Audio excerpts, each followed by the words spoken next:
जब उन किडनैपर्स ने मेरे माता पिता को हम दोनों भाइयों में से किसी एक को चुनने के लिए मजबूर किया तो अचानक मेरे दिमाग में एक पुरानी याद ताजा हो गई। मुझे एहसास हुआ कि मैं इस परिवार में सिर्फ एक मोहरा हूँ, एक बलि का बकरा। मुझे अच्छी तरह पता था कि मेरे माता पिता मुझे ही छोड़ेंगे, वो बिना किसी हिचकिचाहट के मेरे बड़े भाई को चुनेंगे। इसीलिए मैंने भी फैसला कर लिया था कि अब मैं इस अमीर लेकिन मतलबी परिवार से हमेशा के लिए दूर हो जाऊंगा। तभी मेरी माँ की आवाज गूंजी, हमें सोचने की कोई जरूरत नहीं है, हम अपने बड़े बेटे को चुनते हैं। मेरे पिता ने मेरी तरफ देखा, उनकी आंखों में शर्मिंदगी और बेबसी थी।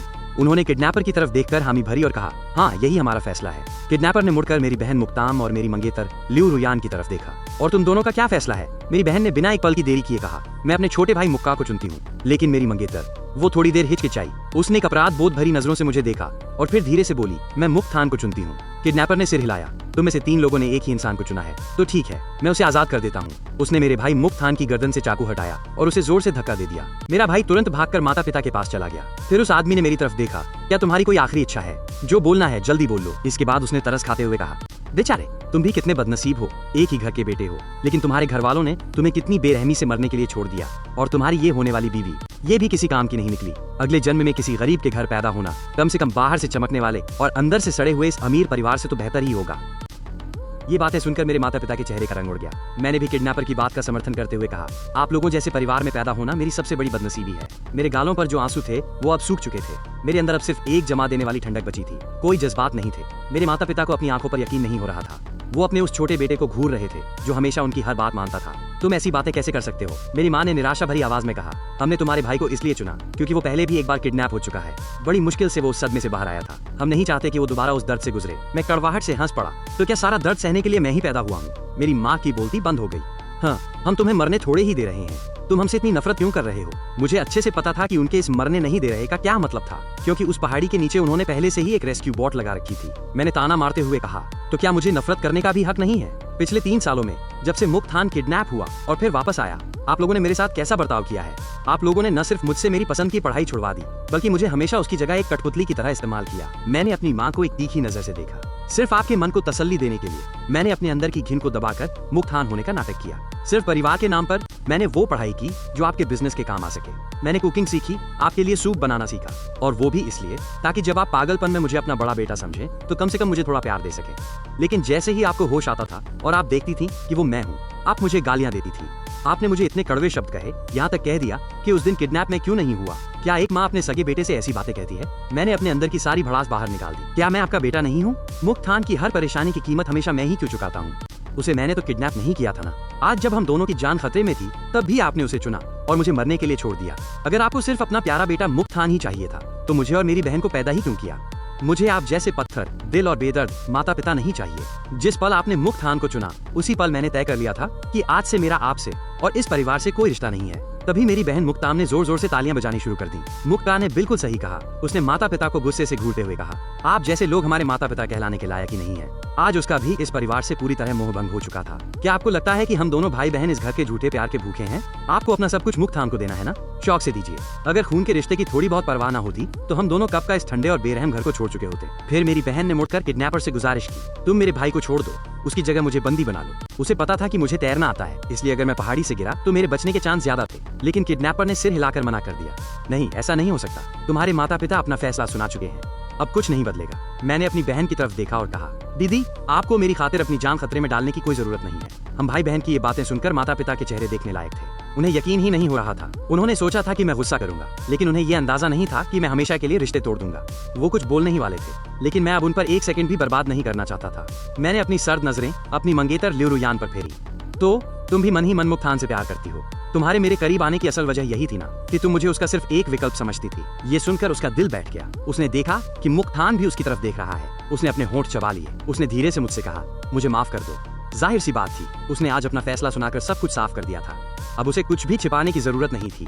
मैंने शांत आवाज में कहा, तो ठीक है, हम आज ही ब्रेकअप करते हैं और अपनी ये सगाई तोड़ते हैं। वो मुझे हैरानी से देखती रह गई। उसे बिल्कुल उम्मीद नहीं थी कि मैं इतनी जल्दी ये फैसला ले लूंगा।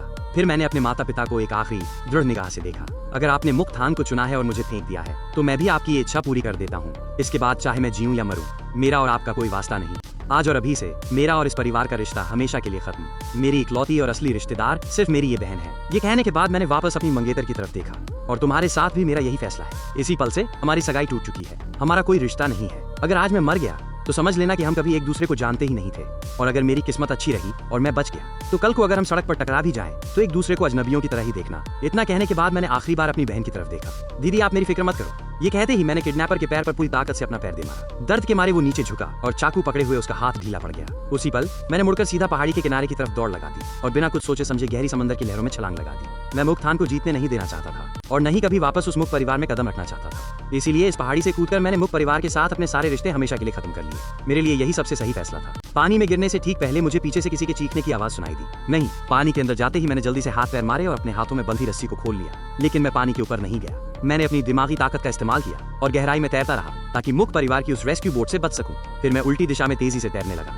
करीब आधे घंटे तक तैरने के बाद मुझे आगे एक यॉट खड़ी दिखाई दी। ये नाव पक्का मुख परिवार की नहीं थी, इसलिए मैं सीधा उसी तरफ तैरने लगा। पास जाने पर मैंने देखा कि एक बेहद खूबसूरत और शांत सी दिखने वाली लड़की नाव पर बैठी मछली पकड़ रही थी। मैंने अपनी दिमागी ताकत से नाव का मुआयना किया तो पता चला कि उस लड़की के अलावा नाव पर सिर्फ 2 लोग और थे। जैसे ही मैं पानी से बाहर निकलकर उनसे मदद मांगने ही वाला था, तभी अचानक उस लड़की के पीछे खड़े एक आदमी ने उसे जोर से धक्का दे दिया। वो लड़की छपाक से पानी में गिर गई। उसने कुछ देर हाथ पैर मारे लेकिन फिर उसकी हिम्मत जवाब दे गई और वो धीरे धीरे समंदर की गहराई में डूबने लगी। साफ था कि उसे तैरना नहीं आता था। नाव पर मौजूद दूसरा आदमी ये देखकर बुरी तरह घबरा गया। वो लड़की को बचाने के लिए पानी में कूदने ही वाला था कि धक्का देने वाले आदमी ने उसे रोक लिया और फिर वो दोनों आपस में लड़ने लगे। मुझे बिल्कुल अंदाजा नहीं था कि मुझे ऐसा कुछ देखने को मिलेगा। मैं तुरंत उस लड़की की तरफ तैरा, डूबती हुई उस लड़की को कसकर पकड़ा और पानी के अंदर ही उसे अपने मुंह से सांस देने लगा।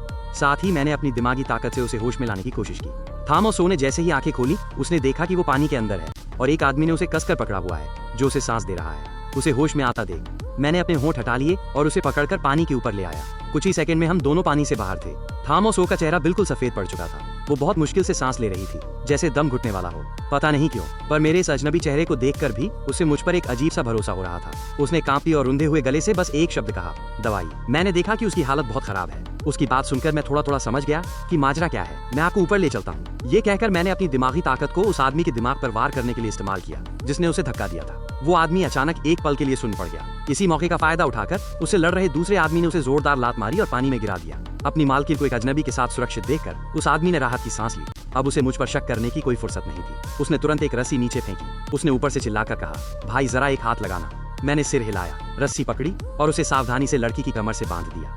वो आदमी जिसे लात मारकर पानी में गिराया गया था, वो हमें रोकने के लिए हमारी तरफ तेजी से तैरता हुआ आने लगा। मैंने भवे सिकोड़ी और नाव वाले आदमी से चिल्लाकर कहा, तुम जल्दी से इन्हें ऊपर खींचो और दवाई दो। उसने कहा ठीक है और थाम और सो को तेजी से ऊपर खींचने लगा। इधर मैंने मुड़कर उस कमीने की तरफ तैरना शुरू किया। हम दोनों पानी के अंदर ही भिड़ गए। मैंने कुछ ही पलों में उसे ऐसा मारा कि वो पानी में डूबने लगा। जब उसे लगा कि वो मुझसे नहीं जीत सकता और ऊपर से घायल भी था, तो वो दुम दबाकर वहां से भाग निकला।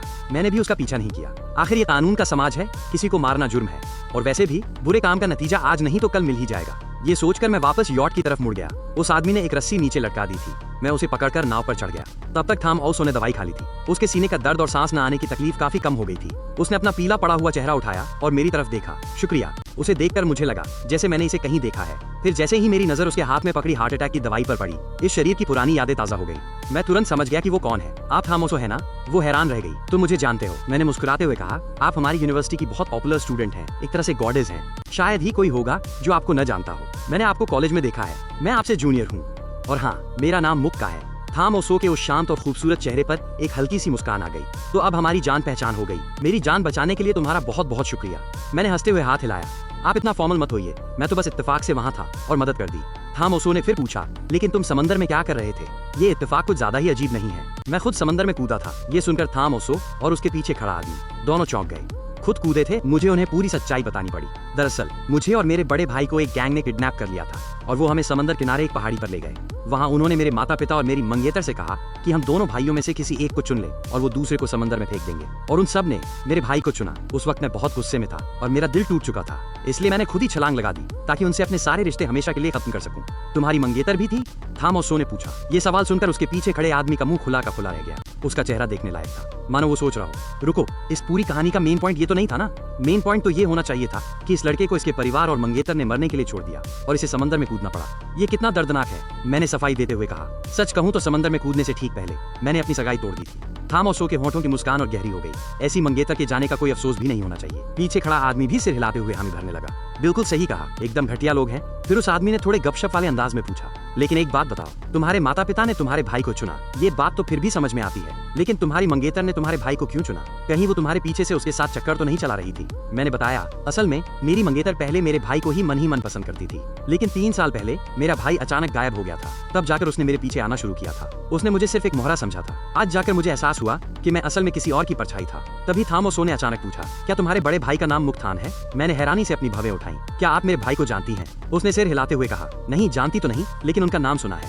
3 साल पहले जब वो अचानक गायब हो गए थे तो मुक परिवार ने उन्हें पागलों की तरह हर जगह ढूंढा था। मैंने अपनी माँ और कॉलेज के कुछ लोगों से उनके बारे में सुना था। वो कुछ पल सोचकर आगे बोली, सच कहूँ तो मुझे ये भी नहीं पता कि वो दिखते कैसे हैं। असल में उसने बस कॉलेज में उड़ी उड़ी अफवाहें सुनी थी। लोग कहते थे कि मुक्तान मेडिकल टेक्नोलॉजी में बहुत होशियार थे, बस अफसोस कि वो गायब हो गए। लेकिन उसने कभी उन पर इतना ध्यान नहीं दिया था। ये सुनकर मेरी आंखों में एक हल्की सी मुस्कान आ गई। अच्छा तो ये बात है। फिर मैंने उससे पूछा, क्या मैं आपकी इस यॉट से किनारे तक जा सकता हूँ? यहाँ से किनारा बहुत दूर है और मैं सच में अब और तैरना नहीं चाहता। थामोसो ने मुस्कुराते हुए सिर हिलाया, हाँ बिल्कुल, इसमें कोई परेशानी नहीं है। फिर उसने बहुत ही नरमी से कहा, मेरी नाव पर नए बाथरोब रखे हैं, अगर तुम्हें ऐतराज ना हो तो तुम जाकर नहा लो और ये गीले कपड़े उतार दो।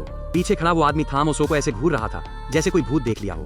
जो लड़की हमेशा आदमियों से दूरी बनाकर रखती थी और सख्त लहजे में बात करती थी, वो आज इतनी मेहरबान कैसे हो गई? मैं नहाने के बाद बाथरोब पहनकर आराम से बाहर आया। थामोसो ने मुझे एक गिलास गर्म पानी देते हुए कहा, तुम्हारे कपड़े धुल गए हैं और सूख भी गए हैं। उसकी यॉट पर वॉशिंग मशीन और ड्रायर दोनों थे। मैंने पानी का गिलास लिया, एक ही सांस में पी गया और अपने सूखे कपड़े ले लिए। आपका बहुत बहुत शुक्रिया। उसकी आंखों में फिर से एक चमक और मुस्कान आ गई। करीब 10 मिनट में हमारी यॉट किनारे पर पहुंच जाएगी। तुम्हारे पास तो कोई सामान भी नहीं है, कहो तो मैं तुम्हें तुम्हारे घर छोड़ दूं। लेकिन तभी उसे याद आया कि मैं अपने परिवार से सारे रिश्ते तोड़ चुका हूँ। उसने तुरंत अपनी बात सुधारते हुए कहा, अरे मेरा मतलब, अगर तुम उस घर में नहीं जाना चाहते तो मैं तुम्हारे लिए रुकने का कोई इंतजाम कर सकती हूँ। जब वो इतनी मदद कर ही रही थी तो मैंने भी ज्यादा दिखावा नहीं किया। मैं अब उस घर में वापस नहीं जाना चाहता, तो मुझे रहने की जगह के लिए आपको ही तकलीफ देनी पड़ेगी।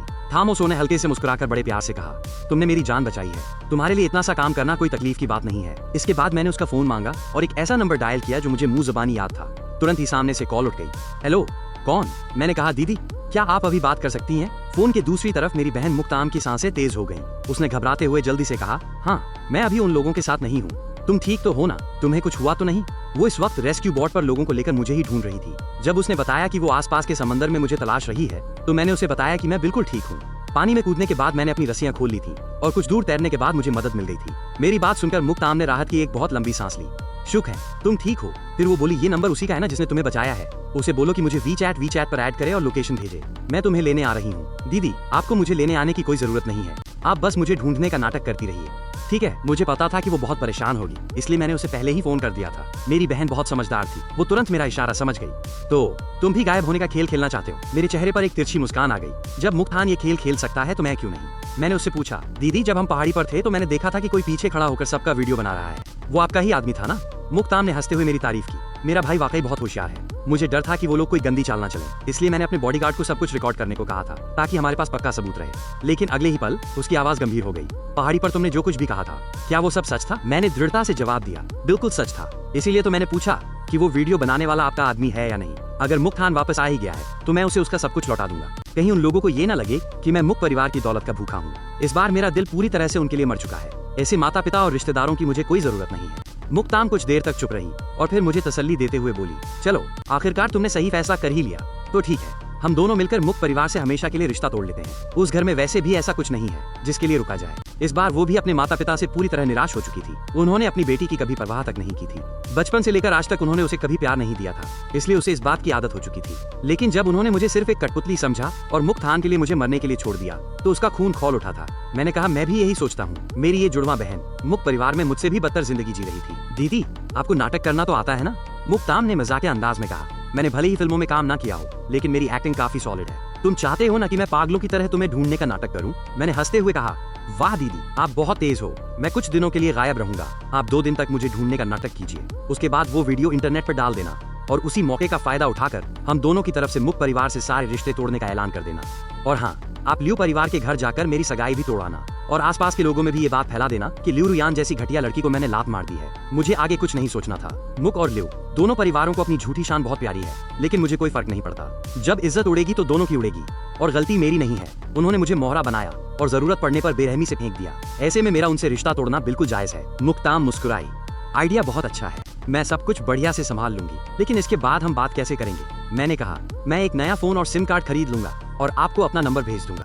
ठीक है, तो मैं फोन रखती हूँ। कॉल कटने के बाद मैंने फोन थाम और सो को लौटा दिया। क्या आप मेरे लिए एक नया फोन और सिम कार्ड मंगवाने का इंतजाम कर सकती हैं? मैं बाद में पैसे कमाकर आपको लौटा दूंगा, इसमें कोई परेशानी की बात नहीं है। मुझे इस तरह बिना किसी हिचकिचाहट के बात करते देख थाम और सो को बिल्कुल बुरा नहीं लगा, बल्कि उसे अंदर ही अंदर एक अजीब सी खुशी महसूस हो रही थी। हमने थोड़ी देर और मजे से बातें की और फिर मैं अंदर कमरे में जाकर कपड़े बदलने लगा। दूसरी तरफ जब मुक्ताम ने मेरा फोन रखा तभी लियू रुयान की रेस्क्यू बोट वहाँ पहुँच गई। लियू रुयान बहुत घबराई हुई लग रही थी। उसने आते ही पूछा, क्या मुक्का का कुछ पता चला? मुक्ताम को तो उसकी शक्ल देखते ही चिढ़ मच रही थी। उसका चेहरा गुस्से से लाल हो गया। अब तुम्हारा मेरे भाई से कोई रिश्ता नहीं है, तुम किस हक से ये सवाल पूछ रही हो? उसने अपनी ठंडी और गुस्से से भरी नजरों से उसे घूरते हुए कहा, अगर मेरे भाई को खरोंच भी आई ना तो मैं तुम लोगों को जिंदा नहीं छोड़ूंगी। फिर उसने अपनी नाव चलाने वाले से कहा, तलाश जारी रखो, इसकी बात पर ध्यान मत दो। जी मैडम। असल में मुक्ताम को माता पिता के भेजे गए आदमियों पर बिल्कुल भरोसा नहीं था, इसलिए नाव पर मौजूद सभी लोग सिर्फ उसी के आदेश मान रहे थे। लियू रुयान उसकी बातें और नफरत देखकर सब समझ गई। वो विशाल समंदर को देखने लगी। उसका दिल एकदम खाली और खौफ से भर गया था। मुक्का आखिर कहाँ है?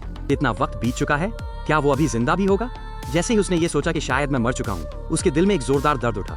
ये दर्द उस दर्द से कहीं ज्यादा भयानक और घुटन भरा था जो उसे 3 साल पहले मुक्तान के गायब होने पर हुआ था। वो अपना सीना पकड़कर खड़ी थी और उसकी आंखों में भयानक दुख और पछतावा साफ झलक रहा था। मुक्ताम ने मुड़कर जब उसकी ये नौटंकी देखी तो वो ताना मारने से खुद को रोक नहीं पाई। तुम्हारे इस झूठे और लेट आए प्यार की कोई कीमत नहीं है।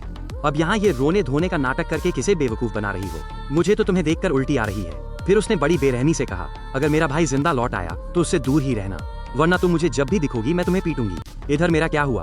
थामोसो के साथ यॉट से उतरने के बाद हम सीधा उस कार में बैठे जिसे उसने पहले ही बुला लिया था। इसी वजह से बंदरगाह पर मुक परिवार के जो जासूस खड़े थे उन्हें भनक तक नहीं लगी कि मैं वहाँ से निकल चुका हूँ। थामोसो मुझे एक शानदार अपार्टमेंट में ले गई जो उसी के नाम पर था। घर बहुत खूबसूरती से सजा हुआ था, लेकिन वो कभी यहाँ रहने नहीं आई थी। हम दोनों अभी बैठे ही थे कि कोई एक नया मोबाइल, एक लैपटॉप और पहनने के लिए ढेर सारे आरामदायक और नाइट सूट वाले कपड़े ले आया। मैंने कहा, आपका बहुत बहुत शुक्रिया। थाम ओसो ने हल्के से मुस्कुराते हुए कहा, तुम शुक्रिया मत कहो, अब तुम आराम करो। अगर कुछ चाहिए हो तो मुझे कॉल कर लेना। मुझे लग रहा था कि वो पक्का अपने उस गद्दार आदमी का हिसाब किताब करने जा रही थी। उसके जाने के बाद मैंने अपने नए फोन से तुरंत अपनी बहन को एक मैसेज किया, फिर लैपटॉप खोलकर सर्च बार में टाइप किया, थाम ओदाओ। पल भर में ही उस आदमी थाम ओदाओ की सारी जानकारी मेरे सामने थी। कुछ ही देर में मैंने उसकी कंपनी के डेटाबेस को हैक कर लिया। वहाँ मुझे उसके कई सारे काले और गैर कानूनी कारनामों का कच्चा चिट्ठा मिल गया। मैंने तुरंत उन सभी सबूतों को डाउनलोड किया, उनके स्क्रीनशॉट लिए और उन सबको एक नई ईमेल आईडी बनाकर उसमें सेव कर लिया। इसके बाद मैंने थाम ओदाओ के फोन और पर्सनल लैपटॉप को भी हैक कर लिया और जैसा कि मुझे शक था, मुझे वो पक्के सबूत मिल गए जो साबित करते थे कि किडनैपर्स के साथ डील उसी ने की थी। यहाँ तक कि मेरे पास वो ऑडियो रिकॉर्डिंग भी थी जिसमें उसने थाम ओसो को समंदर में धक्का देने का हुक्म दिया था। इन सब के साथ साथ कई चैट्स का रिकॉर्ड भी था। मैंने बहुत सावधानी से इन सारे सबूतों का बैकअप ले लिया और उन्हें एक नए ईमेल में सेव कर दिया। करीब 1 घंटे बाद अचानक डोरबेल बजी। मैंने दरवाजा खोला तो सामने थाम ओसो खड़ी थी। उसके हाथ में खाने का एक पैकेट था। आप वापस आ गई? मैंने हैरानी से पूछा। थाम ओसो ने नरमी से कहा, मेरा काम खत्म हो गया था, मुझे भूख लग रही थी तो मैंने सोचा कि तुमने भी डिनर नहीं किया होगा, इसलिए मैं आते हुए थोड़ा खाना लेती आई। मैं मुस्कुराया, बिल्कुल सही टाइम पे आई हैं, मेरे पेट में चूहे कूद रहे थे। आपका बहुत शुक्रिया। खाना खाने के बाद मैंने थोड़ा सोचा और फिर कहा, क्या मैं आपसे 1-2 पर्सनल सवाल पूछ सकता हूँ? अगर आपको ठीक न लगे तो आप जवाब मत दीजिएगा। थाम ओसो ने मेरी आंखों में देखते हुए कहा, तुम पूछ सकते हो। अगर पहले का कोई वक्त होता तो वो एक ऐसे अजनबी पर बिल्कुल भरोसा नहीं करती जिसे मिले अभी 1 दिन भी ना हुआ हो, लेकिन पता नहीं क्यों उसे मुझ पर एक अजीब सा भरोसा हो गया था। उसे अपनी अंतरात्मा पर यकीन था कि मैं उसे कभी नुकसान नहीं पहुंचाऊंगा। मैंने पूछा, क्या आप थाम ओदाओ को जानती हैं? ये नाम सुनकर थाम ओसो एकदम चौंक गई। तुम्हें कैसे पता कि वो मेरे पिता का नाजायज बेटा है? क्या बात है? मैंने उसे सब सच बता दिया। मुझे पता चला है कि 3 साल पहले मुक्तान को किडनैप करवाने के पीछे भी उसी का हाथ था, इसलिए मुझे शक हुआ कि शायद आज वाली किडनैपिंग में भी उसी की चाल है। तो मैंने उसका फोन और लैपटॉप हैक कर लिया। मैं आगे बोला, मुझे न सिर्फ इन किडनैपिंग्स में उसका हाथ होने के सबूत मिले हैं, बल्कि मुझे ये भी पता चल गया है कि आज तुम्हें समंदर में धक्का देने के पीछे भी उसी का मास्टरमाइंड था। उसने कॉल और चैट्स का सारा रिकॉर्ड डिलीट कर दिया था, जिसे पुलिस या नेटवर्क वाले भी नहीं निकाल पाते। मैंने देखा कि मेरी बात सुनकर थाम ओसो को ज्यादा हैरानी नहीं हुई। असल में उसे पहले से ही थाम ओदाओ पर शक था, बस उसके पास कोई पक्का सबूत नहीं था। जिस बॉडीगार्ड ने उसे पानी में धक्का दिया था वो पकड़ा जा चुका था, लेकिन वो यही रट लगाए हुए था कि उसे अमीरों से चिढ़ है और जलन के मारे उसने ऐसा किया। उसके फोन रिकॉर्ड्स या बैंक अकाउंट में भी कोई अनजान पैसा या गड़बड़ नहीं मिली थी। मेरी बात सुनकर वो तुरंत समझ गई, क्या तुम कोई टॉप लेवल के हैकर हो? मैंने सिर हिलाया। हाँ, दुनिया के बेहतरीन हैकर्स में से एक हूँ। अच्छा, एक बात बताइए, अगर वो रास्ते से हट जाए तो क्या आप कानूनी तौर पर थाम परिवार और कंपनी की वारिस बन पाएंगी? क्या आपके पिता उसे ज्यादा मानते हैं? थाम ओसो ने जवाब दिया, थाम ओदाओ मेरे पिता का नाजायज बेटा है। ये बात अभी भी सोसाइटी में किसी को नहीं पता है, इसलिए जब मुझे पानी में धक्का दिया गया तो सबसे पहला शक मुझे उसी पर हुआ। अगर मैं मर जाती और मेरी माँ को भी कोई हादसा हो जाता और उस पर कोई इल्जाम भी नहीं आता तो थाम परिवार का वंश आगे बढ़ाने के लिए मेरे पिता पक्का उसे वापस घर ले आते। अगर ऐसा हो जाता तो वो सच में थाम परिवार और मेरी कंपनी दोनों को हड़प लेता। उसकी बात सुनकर मेरे दिमाग में सारी कड़ियां जुड़ गईं। उसके चुप होते ही मैंने कहा, क्या आपको वो सबूत चाहिए? मैं आपको भेज देता हूँ। थाम ओसो तुरंत समझ गई कि मैं उन सबूतों की बात कर रहा हूँ जो साबित करते थे कि थाम ओदाओ ने दूर बैठे सब कुछ प्लान किया था। पहले ये सिर्फ उसका शक था, पर अब सबूत सामने थे, तो जाहिर है कि अब वो थाम ओदाओ को दोबारा वार करने का मौका नहीं देने वाली थी। मैंने एक और बात जोड़ी, उसे तुरंत बर्बाद करने की जल्दबाजी मत कीजिएगा। हम उसे धीरे धीरे नर्क में गिरने का मजा चखाएंगे। थाम ओसो मेरा मतलब समझ गई। उसने कुछ पल सोचा और कहा, समंदर में अभी भी तुम्हारी तलाश की जा रही है। अगले 2 दिनों तक तुम घर से बाहर मत निकलना। मैं रोज तुम्हारे लिए खाना ले आऊंगी। मैंने मुस्कुराकर सिर हिलाया। ठीक है, वैसे भी मैं कुछ दिनों तक बाहर जाने वाला नहीं हूँ। अगर मुक परिवार को पता चल गया तो सारा मजा किरकिरा हो जाएगा। हम दोनों ने थोड़ी देर और बातें की और फिर थाम ओसो वहाँ से चली गई। दूसरी तरफ उसी पहाड़ी के नीचे समंदर में एक बड़ी सी यॉट खड़ी थी। मुक परिवार के माता पिता और मेरा भाई मुक्तान तीनों डेक पर खड़े थे। वो रेस्क्यू टीम से ताज़ा रिपोर्ट सुन रहे थे, लेकिन मेरा कोई सुराग नहीं मिला था। मेरे पिता का चेहरा एकदम पीला पड़ चुका था। अपनी पत्नी की रुआंसी हालत देखकर उन्हें भी बहुत तकलीफ हो रही थी। उन्होंने कहा, तुम दोनों घर जाओ, मैं टीम के साथ मिलकर उसे ढूंढता हूँ। मेरी माँ को यकीन ही नहीं हो रहा था कि उनका छोटा बेटा इतने बेरहम तरीके से पहाड़ी से कूद जाएगा। उनकी आंखें लाल थीं। वो रोते हुए बोली, हमने उसके साथ इतना भी बुरा बर्ताव नहीं किया था। उसने ऐसा क्यों किया? भले ही वो अपने बड़े बेटे को ज्यादा प्यार करती थी, लेकिन ऐसा नहीं था कि उन्हें अपने छोटे बेटे से बिल्कुल प्यार नहीं था। आखिरकार इतने सालों तक उन्होंने ही तो उसे पाल पोस कर बड़ा किया था। इस वक्त उन्हें अपने फैसले पर बहुत पछतावा हो रहा था और वो अंदर ही अंदर बेचैन थी। पिता ने एक गहरी सांस छोड़ी। ये सब बहुत अचानक हुआ। शायद वो इस सच को बर्दाश्त नहीं कर पाया। सच तो ये था कि उन्होंने भी नहीं सोचा था कि उनका छोटा बेटा इतना गुस्से वाला और जिद्दी निकलेगा। उन्होंने अपनी पत्नी के कंधे पर हाथ रखा और तसल्ली देते हुए कहा, एक बार वो मिल जाए तो हम उससे आराम से बात करेंगे। लेकिन असल में उन्होंने मन ही मन ये मान लिया था कि शायद अब उनका छोटा बेटा कभी वापस नहीं मिलेगा। आखिर उसे समंदर में गिरे कई घंटे बीत चुके थे, लेकिन वो ये बात मुंह से बोलने की हिम्मत नहीं कर पा रहे थे। उन्हें डर था कि कहीं उनकी मनहूस बात सच न हो जाए और वो अपनी पत्नी को दोबारा सदमा नहीं देना चाहते थे। मेरी माँ ने धीरे से सिर हिलाते हुए कहा, ठीक है, तुम उसे अच्छे से ढूंढना और उसे घर वापस ले आना। मुक्तान कुछ नहीं बोला। वो बस चुपचाप अपनी माँ को पकड़े खड़ा था। इस वक्त उसका दिमाग भी बुरी तरह उलझा हुआ था। ये सब इतना बिगड़ कैसे गया? उसे अच्छे से पता था कि इस सब के पीछे किसका हाथ है, और उसने ये सब उसकी मुक परिवार पर दोबारा धाक जमाने के लिए किया था। लेकिन उसने सपने में भी नहीं सोचा था कि मैं इस तरह का पागलपन करूंगा और सीधा समंदर में छलांग लगा दूंगा। वो मुझे मारना नहीं चाहता था। वो बस मुझे ये एहसास दिलाना चाहता था कि अब मेरी इस परिवार में कोई जगह नहीं है। तो फिर चीजें मेरे प्लान के हिसाब से क्यों नहीं हुई? वो मन ही मन झुंझला रहा था। कुछ ही देर में वहाँ एक रेस्क्यू बोट आ पहुंची। मुक्ताम ने सिर उठाया और अपने पिता को ताना मारते हुए कहा, आप जैसे सोने चांदी से बने इंसान को खुद आकर झूठा दिखावा करने की कोई जरूरत नहीं है। मेरे भाई को मैं खुद ढूंढ लूंगी। अब बहुत फिक्र हो रही है। पहले आप लोग क्या कर रहे थे? अगर उसने पहले से तैयारी न की होती और खुद समंदर में न कूदा होता तो क्या आपको लगता है कि वो किडनैपर उसे नहीं मारता? शायद वो अब तक डूब चुका होता। मेरे पिता का चेहरा गुस्से से लाल हो गया। वो चिल्लाए, तुम ये कैसी बकवास कर रही हो? मुक का मेरा भी बेटा है। मैं उसे ढूंढ रहा हूँ तो इसमें दिखावा कैसा? तुम दिन ब दिन बदतमीज होती जा रही हो। मुक्तान ने उन्हें अपनी तीखी नजरों से घूरा। कुछ देर पहले उस पहाड़ी पर उसे किसने मरने के लिए छोड़ा था? आप ही लोगों ने ना? अगर वो खुद नहीं कूदता तब भी तो आप लोगों ने उसे मरने के लिए उस किडनैपर के भरोसे ही छोड़ दिया था। उसने माता पिता दोनों को अपनी बर्फीली और नफरत भरी नजरों से देखा। अगर मुक्का को कुछ भी हुआ तो उसके जिम्मेदार सिर्फ और सिर्फ आप दोनों होंगे। वो आगे बोली, बचपन से ही आपने हम दोनों भाई बहन के दिमाग में ये बात भर दी थी कि हमें कभी मुक्तान से मुकाबला नहीं करना है, उसे नीचा नहीं दिखाना है। इसीलिए तो उसने फाइन आर्ट्स की पढ़ाई चुनी और मैंने आपकी बात मानकर एक किंडरगार्टन टीचर बनना मंजूर किया। अगर मैंने चुपके से डीएनए टेस्ट करवाकर ये तसल्ली नहीं की होती कि हम दोनों आपके सगे बच्चे हैं, तो मुझे पक्का यकीन था कि हम किसी दुश्मन के बच्चे हैं जिन्हें आपने अनाथालय से उठा लिया है। दूसरों के घरों में बच्चों को सिखाया जाता है कि बड़े छोटों का ख्याल रखें, लेकिन हमारे घर में सब कुछ उल्टा है। आपको हमेशा इसी बात का डर लगा रहता था कि अगर हम दोनों ज्यादा काबिल बन गए तो कहीं मुक्तान के लिए खतरा न बन जाए। इसीलिए आपने जानबूझकर हमें नाकाबिल बनाए रखा। कभी कभी तो मुझे हंसी आती है। अगर आपको मुक्तान की काबिलियत पर इतना ही भरोसा था तो आपको हमें नीचा दिखाने की जरूरत क्यों पड़ी? उसने एक तीखी और ताने भरी मुस्कान के साथ कहा, सच तो ये है कि अंदर ही अंदर आपको खुद उसके उस तथाकथित टैलेंट पर कोई भरोसा नहीं था, है ना? उसकी बातें सुनकर पिता मुक का चेहरा गुस्से से लाल हो गया। बकवास बंद कर। तू ये क्या अनाप शनाप बक रही है? बदतमीज लड़की, तेरी इतनी हिम्मत कि तूने छुपकर डीएनए टेस्ट करवाया। क्या हमने तुम्हारे साथ इतना बुरा किया है? वो हाँफते हुए आगे चिल्लाए। क्या मैंने और तेरी माँ ने तुम दोनों को एक अच्छी जिंदगी नहीं दी? हमने तुम्हारा क्या बिगाड़ा है? मुक्ताम ने होंठ सिकोड़ते हुए कहा, अच्छी जिंदगी? जब आप दोनों बूढ़े हो जाएंगे तब मैं भी आपको बिल्कुल वैसी ही अच्छी जिंदगी दूंगी। तब मैं आप दोनों को एक बढ़िया से ओल्ड एज होम वृद्धाश्रम में डाल दूंगी जहाँ नर्सें दिन रात आपकी देखभाल करेंगी। तब आपको समझ आएगा कि जब अपने ही खून के रिश्ते वाले मुंह फेर लेते हैं तो कितनी तकलीफ होती है। माँ मुक तो ये सुनकर गुस्से से आग बबूला हो गई। मुक्तान ने भी त्योरियां चढ़ा ली और अपनी उस बहन से बोला जिसे वो कभी पसंद नहीं करता था, मैंने तुम दोनों से किसी भी चीज के लिए कभी मुकाबला नहीं किया। जो भी हुआ वो कोई नहीं चाहता था। तुम इस सब का गुस्सा माता पिता पर क्यों निकाल रही हो? मुक्ताम ने उसे एक ठंडी और नफरत भरी नजर से घूरा। तुम्हारे जैसा झूठा इंसान जिसे सब कुछ मिल भी गया और अब बेचारा बनने का नाटक भी कर रहा है। अगर तुम्हारी वजह से न होता तो क्या आज मेरे भाई की जिंदगी और मौत का सवाल पैदा होता? जब से तुम इस घर में लौटे हो तुमने हम दोनों भाई बहनों को नीचा दिखाने का कोई मौका नहीं छोड़ा है, खासकर मुक्का को।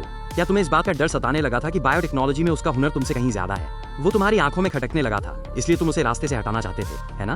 हो सकता है कि ये पूरी किडनैपिंग की नौटंकी ही तुमने रची हो। उसने एक ठंडी मुस्कान के साथ कहा, अगर मुझे गलती से भी इस बात का कोई सबूत मिल गया कि इस सब में तुम्हारा हाथ था, तो मैं तुम्हें जिंदा नहीं छोड़ूंगी। उसे बिल्कुल भी यकीन नहीं था कि 3 साल पहले जो हुआ था उसमें मुक्तान पूरी तरह से मासूम था। मुक्तान का शांत दिखने वाला चेहरा अब गुस्से से तन गया था। मुक्तान, मैं समझ सकता हूँ कि मुक्का के गायब होने से तुम परेशान हो और इसीलिए उल्टी सीधी बातें कर रही हो, लेकिन मैं ये बिल्कुल बर्दाश्त नहीं करूंगा कि तुम मुझ पर ऐसा घटिया इल्जाम लगाओ। अगर तुम्हें मुक ग्रुप चाहिए तो आकर ले लो, मैं किसी भी चुनौती के लिए तैयार हूँ। मेरे भी कुछ उसूल है, मैं चंद पैसों के लिए अपने ही सगे भाई की जान खतरे में नहीं डालूंगा। मुक्ताम जोर से हंस पड़ी। उसकी हंसी में सिर्फ नफरत और तिरस्कार था। अपना ये नाटक बंद करो। किसे चाहिए तुम्हारा मुक ग्रुप और मुक परिवार? मेरी नजरों में तुम्हारी कोई औकात नहीं है। अगर तुम लोग मुझे वो कंपनी खैरात में भी दोगे तो भी मैं उसे ठोकर मार दूंगी। हम भाई बहन कूड़ा बीनने वाले नहीं है। पिता मुक का चेहरा अब काले बादलों की तरह घिर चुका था। जुबान संभाल कर बात कर मुक्ताम, अपनी हद पार मत कर। बेशर्म लड़की, तू मुक ग्रुप को क्या समझती है? मुक्ताम ने अपनी आंखें घुमाई और मुंह चढ़ाते हुए कहा, मैं तो बस अपने मन की बात कह रही हूँ। इसमें हद पार करने वाली क्या बात है? मुझे जो सच लगेगा मैं वही बोलूंगी। जो करना है कर लो। पिता मुक अब गुस्से से फट पड़ने वाले थे। कमीनी लड़की, अगर इस वक्त हालत इतनी नाजुक न होती तो मैं तुझे ऐसा मारता कि तुझे सारी उम्र याद रहता। मुक्ताम, हम सब भी मुक्का को लेकर उतने ही परेशान हैं। बेहतर होगा कि तू अपनी ये बकवास बंद कर और पागल कुत्ते की तरह हर किसी को काटना छोड़ दे। मुक्ताम ने अपनी भौहें उठाई। तो मैं पागल कुत्ता हूँ? अगर मैं कुत्ता हूँ तो मुझे पैदा करने वाले क्या हुए? माँ मुक को यकीन ही नहीं हो रहा था कि उनकी अपनी बेटी उन्हें इस तरह जलील कर सकती है। वो गुस्से से कांपने लगी और उसकी तरफ उंगली उठाते हुए बोली, तू सच में बदतमीज और जाहिल है। पिता मुक भी गुस्से से हकलाने लगे। मुक्ताम, दफा हो जा यहाँ से। उन्हें लग रहा था कि ये लड़की जब भी घर आती है बस हंगामा खड़ा कर देती है, और आज तो इसने सारी हदें पार कर दी थी। उनके हिसाब से अब इसका कुछ नहीं हो सकता था। मुक्ताम ने मजाक उड़ाते हुए कहा, ठीक है, मैं जा रही हूँ। तुम लोग भी अपना ये झूठा नाटक बंद करो और यहाँ से निकलो, ताकि कम से कम मेरे भाई की आत्मा को तुम्हें देखकर नफरत ना हो। ये कहकर उसने अपने बोट ड्राइवर को इशारा किया। रेस्क्यू बोट मुड़ी और वापस समंदर की गहराइयों में मुझे ढूंढने निकल गई। उसने ये सारा हंगामा जानबूझकर खड़ा किया था। एक तो वो उन पर अपनी भड़ास निकालना चाहती थी, और दूसरा वो ये दिखावा करना चाहती थी कि वो मेरे गायब होने की वजह से इतनी टूट चुकी है कि किसी को भी काटने को दौड़ रही है। अगर वो पागलों की तरह व्यवहार नहीं करती तो लोगों को लगता ही नहीं कि उसे मेरी कितनी फिक्र है। अपनी बेटी को इस तरह बेरुखी से जाते देख मुक परिवार के माता पिता का खून खौल रहा था, लेकिन साथ ही उनके दिलों में एक अनजाना सा डर और दुख भी घर कर रहा था। मुक्ताम का ये बर्ताव इस बात का इशारा था कि शायद उनका छोटा बेटा अब कभी वापस नहीं आएगा, क्योंकि चाहे मुक्ताम कितनी भी बागी क्यों ना हो, आम दिनों में वो इतने कठोर और जहरीले शब्द कभी नहीं बोलती थी। पिता मुक ने एक गहरी सांस ली। उन्होंने मुक्तान को अपनी माँ को घर ले जाने को कहा और खुद एक दूसरी बोट में सवार होकर मुझे ढूंढने निकल पड़े। जब तक रात का अंधेरा नहीं छा गया वो समंदर की खाक छानते रहे, लेकिन मेरा कोई नामो निशान नहीं था। वक्त तेजी से बीत रहा था और रात के अंधेरे में समंदर में किसी को ढूंढना नामुमकिन सा हो गया था। आखिरकार उन्हें हार माननी पड़ी और वो अपने साथियों के साथ वापस घर लौट गए। लेकिन मुक्ताम उस घर में वापस नहीं गई। वो आराम से अपनी एक शानदार प्राइवेट यॉट पर चढ़ी, मुझे कॉल किया और फिर बेफिक्र होकर एक गहरी और सुकून भरी नींद सो गई। उधर ल्यूरू यान आधी रात के 12 बजे तक पागलों की तरह मुझे ढूंढती रही। उसके बाद वो थक हार कर और पूरी तरह टूट कर अपने घर लौटी। अगले दिन मुक परिवार ने समंदर में सिर्फ अपनी रेस्क्यू टीम भेजी। मुक्ताम अभी भी समंदर में डेरा डाले हुए थी, लेकिन मुक परिवार का कोई और सदस्य वहाँ नहीं आया। उन सब ने अपने मन में ये मान लिया था कि मैं समंदर में डूबकर मर चुका हूँ। ये खबर बहुत जल्द शहर के अमीर तबके हाई सोसाइटी में भी फैल गई, लेकिन किसी को भी ये नहीं पता था कि पहाड़ी पर मुक परिवार ने क्या फैसला लिया था। सबको यही लग रहा था कि किडनैपर्स ने मुझे किडनैप किया और फिर समंदर में धक्का दे दिया। लोग आपस में कानाफूसी कर रहे थे। मुक परिवार को किसी की बुरी नजर लग गई है क्या? बड़ा बेटा किडनैप हुआ और जैसे तैसे वापस आया तो अब छोटे बेटे को किडनैप करके समंदर में फेंक दिया गया। उसका तो अब तक कुछ अता पता ही नहीं है। मुक्ताम ने पूरे 2 दिन तक चिलचिलाती धूप में समंदर में मुझे ढूंढने का नाटक जारी रखा। उसने जानबूझकर न तो अपने बाल बनाए, न कपड़े बदले और न ही मेकअप किया। वो जानबूझकर बहुत ही खस्ताहाल और दुखी लग रही थी। फिर वो मुक परिवार के घर से काफी दूर अपनी कार से उतरी और पैदल घर की तरफ चलने लगी। रास्ते में जो भी पड़ोसी उसे इस हालत में देखता वो मन ही मन सोचता, लगता है मुक परिवार को अब छोटे बेटे का अंतिम संस्कार करना पड़ेगा। लोग उसके पास आकर उसे तसल्ली देने लगे। यही तो मुक्ताम चाहती थी। उसने तुरंत बेबसी और गुस्से का नाटक करते हुए उस दिन पहाड़ी पर जो कुछ भी हुआ था वो सब उन लोगों को कह सुनाया। आसपास के जो लोग मेरी बहन को तसल्ली दे रहे थे, उन्होंने जब ये भयानक सच सुना तो उनकी आंखें फटी की फटी रह गईं। उन्होंने तुरंत ये बात अपने दोस्तों और जान पहचान वालों को बताई। फिर क्या था, 1 से 10 और 10 से 100 महज आधे दिन के अंदर हाई सोसाइटी में आग की तरह फैल गई और सबके कानों तक पहुंच गई। जब मुक परिवार के दादाजी और मेरे पिता को ये बात पता चली तो वो गुस्से से आग बबूला हो गए। उन्होंने तुरंत नौकरों को भेजकर मुक्ताम को नीचे हॉल में बुलाया। वो दोनों उस पर चीखने चिल्लाने ही वाले थे कि मुक्ताम ने उन्हें बोलने का मौका ही नहीं दिया। बस चिल्लाने की कोई जरूरत नहीं है, मैंने जानबूझकर ये बात बाहर फैलाई है। मैं चाहती हूँ कि सबको पता चले कि ये परिवार कितना मतलबी है। गलत काम करने की हिम्मत तो है, लेकिन उसे मानने की औकात नहीं। आप लोगों ने ही मेरे भाई को मारा है। उन दोनों ने सपने में भी नहीं सोचा था कि मुक्ताम इस तरह पलटकर जवाब देगी। दादाजी का चेहरा गुस्से से नीला पड़ गया। उन्होंने चिल्लाते हुए कहा, भूल मत, तू भी इसी मुक परिवार का हिस्सा है। अगर इस घर की इज्जत मिट्टी में मिलेगी तो क्या तेरा नाम रोशन होगा? जाहिर है अपने छोटे पोते के गायब होने का दुख उन्हें भी था, लेकिन अब जो होना था वो हो चुका था। उनके हिसाब से मेरे माता पिता ने बस एक फैसला लिया था, उन्होंने जानबूझकर मुझे नहीं मारा था। फिर ये बदतमीज लड़की क्यों बाहर वालों के सामने घर की इज्जत उछाल रही थी? आज सुबह से ही दादाजी को कई लोगों के फोन आ चुके थे जो पूछ रहे थे कि क्या सच में मुख परिवार ने अपने ही सगे बेटे को मरने के लिए छोड़ दिया। उनकी सालों की कमाई हुई इज्जत की धज्जियां उड़ चुकी थी। मेरे पिता ने भी अपना चेहरा सख्त किया और हुक्म दिया, अभी बाहर जा और लोगों को सफाई दे, उनसे कहे कि तेरा भाई नहीं मिल रहा था इसलिए तू अपना आपा खो बैठी थी। और गुस्से में अनाप शनाप बक दिया। मुक्ताम ने एक तिरछी मुस्कान के साथ कहा, और अगर मैं ना जाऊं तो? मेरे पिता गुस्से से पागल हो गए। तो दफा हो जाए इस मुख परिवार से। मुक्ताम को बस इसी पल का इंतजार था। ये सुनकर उसे कोई दुख या तकलीफ नहीं हुई, बल्कि वो अंदर ही अंदर खुशी से झूम उठी। उसने जानबूझकर अपना चेहरा लाल किया, मानो वो बहुत गुस्से में हो, और चिल्लाई, ठीक है मैं जा रही हूँ। वैसे भी मैं और मेरा भाई इस घटिया परिवार को कचरे के डिब्बे से ज्यादा कुछ नहीं समझते। आप लोग अपनी इस झूठी शान के साथ यहाँ सड़ते रहिए। आज से मेरा इस मुख परिवार से कोई रिश्ता नहीं है। ये कहकर वो तेजी से मुड़ी और सीधे अपने कमरे में गई। वहाँ से उसने अपना वो सूटकेस निकाला जो उसने पहले से ही पैक करके रखा हुआ था और उसे घसीटती हुई घर से बाहर निकल गई। दादाजी और माता पिता को लग रहा था जैसे उन्हें हार्ट अटैक आ जाएगा, लेकिन फिर भी उन्होंने उसे रोकने की कोशिश नहीं की। उन्हें लगा कि एक बार जब ये घर से बाहर जाकर धक्के खाएगी तो इसे अपनी औकात समझ आ जाएगी कि मुख परिवार के बिना इसकी कोई हैसियत नहीं है। ये पूरा तमाशा मैं अपने लैपटॉप पे लाइव देख रहा था। मुख परिवार के घर में बेडरूम्स को छोड़कर हर कोने में सीसीटीवी कैमरे लगे हुए थे। सच कहूं तो मुझे अपनी बहन की इस ऑस्कर विनिंग परफॉर्मेंस की दाद देनी पड़ेगी। वो पक्का फिल्मों में जा सकती है, लेकिन मुझे ये भी पता था कि वो बचपन से इस घर में घुट रही थी। आज उसने मौके का फायदा उठाकर अपने अंदर का सारा जहर बाहर निकाल दिया था। मुझे अच्छे से पता था कि दादाजी और मेरे पिता ने मेरी बहन की बातों को बिल्कुल सीरियसली नहीं लिया था, और बस इसी घमंड की वजह से अब उन्हें बहुत भारी कीमत चुकानी पड़ने वाली थी। मैंने जैसे ही कैमरे बंद किए, मेरी बहन का कॉल आ गया। फोन उठाते ही उसने पूछा, मुक्का, मैंने घर वालों के मुंह पर बोल दिया है कि मैं रिश्ते तोड़ रही हूँ, क्या मैं अब वो वीडियो इंटरनेट पर डाल दूं? मैंने कहा, हाँ दीदी बिल्कुल, उसे सीधे ऑनलाइन पोस्ट कर दो। बस कैप्शन में लिखना कि तुम इस पत्थर दिल परिवार से सारे रिश्ते तोड़ रही हो, और साथ में वो वीडियो अटैच कर देना। तुम्हारी फ्रेंड लिस्ट में भले ही ज्यादा बड़े लोग ना हो, लेकिन अमीर खानदानों के बच्चे तो हैं। वो वीडियो खुद ब खुद पूरी हाई सोसाइटी में फैल जाएगा। मुक्ताम खुश होकर बोली, बढ़िया, मैं अभी करती हूँ, और हाँ, वीडियो डालने से पहले मैं ल्यू परिवार के घर जाकर तुम्हारी सगाई भी तोड़ाती हूँ। मैंने कहा, हाँ, और सगाई तोड़ने वाला भी एक वीडियो बना लेना और उसे भी पोस्ट कर देना। मुझे एंटरटेनमेंट इंडस्ट्री का पुराना तजुर्बा था, इसलिए मुझे अच्छे से पता था कि ड्रामे को कैसे भुनाना है और लोगों के दिमाग से कैसे खेलना है। मेरी बहन का ये पहला कदम लोगों की हमदर्दी बटोरेगा। लोग ये मान लेंगे कि मुख परिवार कितना मतलबी है। उन्होंने छोटे बेटे को सिर्फ बड़े की परछाई समझा और फिर बड़े के लिए उसे मरने के लिए छोड़ दिया, यहाँ तक कि उसे समंदर में कूदने पर मजबूर कर दिया। ये बात किसी को भी गुस्सा दिलाने के लिए काफी थी, और जब लोगों का गुस्सा अपने चरम पर होगा तब मैं सबसे बड़े विक्टिम, पीड़ित के तौर पर सामने आऊंगा। तब मुख परिवार की इज्जत हमेशा के लिए मिट्टी में मिल जाएगी। उन्हें अपनी इज्जत बहुत प्यारी है ना, तो अब हाई सोसाइटी में वो किसी को मुंह दिखाने लायक नहीं रहेंगे। जब दोनों भाई बहनों ने एक साथ परिवार छोड़ा है तो कोई बेवकूफ ही होगा जो ये नहीं समझेगा कि गलती मुख परिवार की ही है। अब मुक्तान भी इस हादसे का इस्तेमाल करके महान बनने का नाटक नहीं कर पाएगा। अगर वो ऐसा करेगा तो लोगों को उससे और ज्यादा घिन आएगी। आखिर उसी की वजह से तो घर के 2 बच्चों को ये कदम उठाना पड़ा। मैंने अपनी बहन से कहा, कल मैं भी एक वीडियो बनाकर इंटरनेट पे डालूंगा। मैं खुद सबके सामने मुख परिवार से अपने रिश्ते तोड़ने और ल्यूरुयान से सगाई खत्म करने का ऐलान करूंगा। मुक्ताम ने हंसते हुए कहा, मजा आ जाएगा, कल मैं आराम से बैठकर तुम्हारा तमाशा देखूंगी और तुम्हें चीयर करूंगी। कुछ ही देर में मुक्ताम ने वो वीडियो इंटरनेट पर डाल दिया जिसमें उसने बताया कि कैसे परिवार ने उसके भाई को मोहरा बनाया, उसे मरने के लिए छोड़ा, समंदर में कूदने पर मजबूर किया और फिर उसे घर से धक्के मारकर निकाल दिया। देखते ही देखते उसकी पोस्ट ने इंटरनेट पर तहलका मचा दिया। बहुत से लोगों ने कमेंट करके पूछा कि क्या ये सच है, क्योंकि परिवार से रिश्ता तोड़ने का मतलब था कि उसे जायदाद में से एक फूटी कौड़ी नहीं मिलेगी, तो कोई झूठ क्यों बोलेगा। कई लोगों ने उसकी हिम्मत की तारीफ भी की। जैसा मैंने सोचा था, जवान लड़के लड़कियों ने तुरंत ये वीडियो अपने घर वालों को दिखाया। कुछ ने तो इसे अपने खानदान के व्हाट्सएप ग्रुप्स में फॉरवर्ड कर दिया। महज 1 घंटे के अंदर हाई सोसाइटी के ज्यादातर लोगों को पता चल गया कि मुख परिवार के छोटे बेटे और बेटी ने परिवार से सारे रिश्ते तोड़ लिए हैं। वीडियो देखने के बाद हर किसी ने मेरे फैसले को सही ठहराया। कोई भी इंसान अगर ऐसी स्थिति में होता तो वो यही करता। उस बेबस लड़के को उसके अपने ही माता पिता और उसकी मंगेतर ने एक साथ मरने के लिए छोड़ दिया था। सोसाइटी के कई बड़े बुजुर्गों ने अफसोस जताते हुए कहा कि मुख परिवार ने बहुत ही नीच हरकत की है। दोनों ही उनके अपने सगे बेटे थे, फिर इतना भेदभाव कैसे कोई कर सकता है। वैसे भी लोगों की नजरों में मुक्तान हमेशा से एक घमंडी और रूखा इंसान था। वो किसी से सीधे मुंह बात नहीं करता था, जबकि मैं मुख का हमेशा हंसमुख रहता था, सबसे तमीज से मिलता था और हर किसी को इज्जत देता था। इसीलिए सबकी हमदर्दी पूरी तरह से मेरे साथ थी। बस किसी को ये नहीं पता था कि पिछले 2 सालों में मेरे अंदर अचानक इतना बदलाव क्यों आ गया था। मैं बिल्कुल मुक्तान की तरह रूखा और लोगों से दूर दूर रहने लगा था। पहले लोगों को लगता था कि मैं ये सब जायदाद हड़पने के लिए कर रहा हूँ और जानबूझकर मुक्तान की नकल कर रहा हूँ ताकि घर वालों को खुश कर सकूं। लेकिन अब उन्हें समझ आ रहा था कि असल में ये सब मुझसे मेरे ही माता पिता ने जबरदस्ती करवाया था। हाई सोसाइटी की कई औरतों को ये बात अच्छे से पता थी कि मैंने अपनी माँ की खातिर क्या कुछ नहीं किया था। उनकी सेहत के लिए मैंने खास जड़ी बूटियों वाला सूप बनाना सीखा था और एक्यूप्रेशर मसाज की ट्रेनिंग ली थी। और ये सिर्फ कहने की बात नहीं थी, मैं सच में रोज अपनी माँ के हाथ पैर दबाता था। उनके लिए बढ़िया से बढ़िया जड़ी बूटियां लाने के लिए मैं कहाँ नहीं भटका। उसी की वजह से तो उनकी तबीयत में सुधार आया था। ये बातें सिर्फ मुख परिवार के नौकर ही नहीं बताते थे, बल्कि खुद मेरी माँ जब अपनी किटी पार्टीज में जाती थी तो मेरे सीधेपन और सेवा की खूब तारीफें किया करती थी।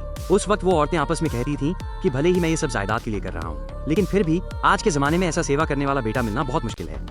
लेकिन अब जब उन्हीं लोगों ने देखा कि मुझे मेरे ही माता पिता और मंगेतर ने एक मोहरे की तरह इस्तेमाल किया और मुझे उस पहाड़ी से कूदने पर मजबूर कर दिया, तो हर किसी का दिल पसीज गया। उन्हें समझ आ गया कि मेरी वो सेवा और प्यार जायदाद के लिए नहीं था। उन सब ने मुझे गलत समझा था। साथ ही अब उन्हें मेरी माँ की हरकत पर बहुत गुस्सा आ रहा था। अरे अगर किसी का दिल पत्थर का भी हो तो 2 सालों की उस जी तोड़ सेवा से पिघल ही जाता। लेकिन जब चुनने की बारी आई तो उस औरत ने बिना एक पल सोचे अपने छोटे बेटे को मरने के लिए छोड़ दिया, और वो भी कितनी कड़वी बातें बोलकर। क्या कोई माँ अपने बेटे से ऐसे बात करती है? अब सबको समझ आ रहा था कि पहाड़ी से कूदने से पहले मैंने अपने परिवार से सारे रिश्ते तोड़ने का वो कठोर फैसला क्यों लिया था। मुख परिवार तो पूरी सोसाइटी में मजाक बन ही गया था, लेकिन इसके साथ साथ लियू रुयान को भी जमकर गालियां पड़ रही थी। किसी ने सपने में भी नहीं सोचा था कि वो असल में अपने मंगेतर के बड़े भाई यानी मुख थान से प्यार करती है, और उसने छोटे भाई को सिर्फ एक बैकअप की तरह इस्तेमाल किया। वो पिछले 1-2 सालों से मेरे साथ थी, लेकिन जब मौत सामने खड़ी थी तो उसने बिना पलक झपकाए मुझे मरने के लिए छोड़ दिया। लोग पहले उसे एक बहुत ही सुलझी हुई और अच्छे खानदान की लड़की मानते थे, लेकिन अब उन्हें उसकी असलियत देखकर घिन आ रही थी। वो वीडियो इंटरनेट पर डालने के तुरंत बाद मेरी बहन मुक्ताम अपनी कार से सीधे लियू परिवार के घर पहुंच गई। आज लियू परिवार के सभी लोग घर पर ही मौजूद थे। लियू रुयान की बहन मेरी बहन मुक्ताम की फ्रेंड लिस्ट में थी। जैसे ही उसने वो वीडियो देखा उसका चेहरा काला पड़ गया। उसने अपने सामने बैठी लियू रुयान को ताना मारते हुए कहा, वाह दीदी, मुझे तो पता ही नहीं था कि तुम मुख थान के प्यार में पागल हो। दिन रात उसके सपने देखती थी और उसके छोटे भाई को बस एक खिलौने की तरह इस्तेमाल कर रही थी। तुमने जो किया है ना, वो सच में बहुत ही घिनौना है। लियू रुयान का मूड पहले से ही बहुत खराब था। अपनी बहन के ये ताने सुनकर वो भी भड़क गई। ओह अच्छा, जब मुख थान गायब हो गया था तो क्या तू भी मुक्का के पीछे पीछे नहीं घूम रही थी? तू भी तो उसे अपना मोहरा बनाना चाहती थी। मुझे यहाँ ताने मारने के बजाय जा और अपने उस मुख थान को मनाने का कोई तरीका सोच। घर के बड़े बुजुर्ग इन दोनों बहनों को इस तरह कुत्ते बिल्लियों की तरह लड़ते देख मुख परिवार के भाइयों से और भी ज्यादा चिढ़ गए, खासकर उस मुख थान से। वो लड़का न सिर्फ मुख परिवार का लाडला था, बल्कि सोसाइटी की सारी अमीर लड़कियां भी उसके पीछे पागल थीं, और अब उसी की वजह से उनके घर की 2 बेटियां आपस में लड़ रही थीं। दादाजी लियू का चेहरा गुस्से से लाल हो गया। उन्होंने जोर से आवाज लगाई, बस करो, दोनों अपना मुंह बंद रखो। दादाजी अभी उन दोनों को डांटने ही वाले थे कि तभी उनके सेक्रेटरी ने आकर उनके कान में कुछ फुसफुसाया। दादाजी ने भवे से कौड़ी और कहा, उसे अंदर भेज दो। अगले ही पल मुक्ताम बड़े रुतबे के साथ कमरे में दाखिल हुई।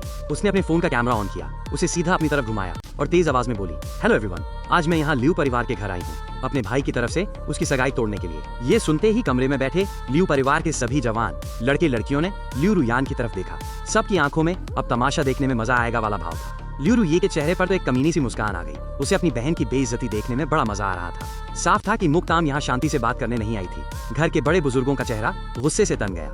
दादाजी लियू ने कड़कती आवाज में कहा, मुख परिवार की छोकरी, अगर तुझे तमाशा ही करना है तो अपने मुख परिवार के घर जाकर कर। मुक्ताम ने बेखौफ होकर अपनी भवें उठाई और जवाब दिया, दादाजी लियू, मेरा अब उस मुख परिवार से कोई लेना देना नहीं है, इसलिए मेहरबानी करके मुझसे बात करते वक्त उस परिवार का नाम बीच में मत लाइए। मैं आज यहाँ सिर्फ ये सगाई तोड़ने आई हूँ, आप लोग अपना काम चालू रखिए।